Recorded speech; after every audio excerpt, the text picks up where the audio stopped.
You're listening to Journalists on Journalism, a weekly podcast brought to you by Stanford's graduate program in journalism. For more information and upcoming speakers, visit journalism.stanford.edu.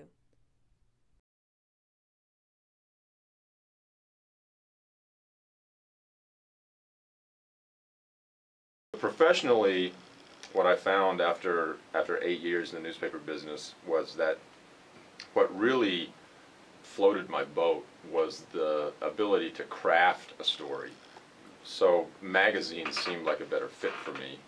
Once I made the switch to magazines, I also found that when I was at Colby that I really liked the combination of the professional challenges of doing magazine work in a place that was very humane and that I believe strongly in. We're a general interest magazine, so we write about virtually any topic you can name, and we tell those through a Stanford lens. The Stanford connection can be very thin or it can be very overt and right up front, but it gives us great latitude, and that's one of the other things that I love about this magazine and this job, is that there are just so many things we can write about. What our publication is, it's kind of a unique publication. There are some ones that are sort of equivalent. Columbia Journalism Review is sort of like what we do, except for the journalism field. Harvard Business Review is somewhat similar, except for the business world. And each of those are published by universities, but the audiences are people outside of the university.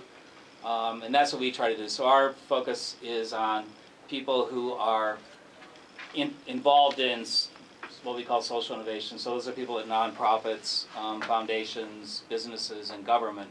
Let's say half of our articles are written by people for free who are in the professional world. They're like academics, they're consultants, they're people who lead foundations.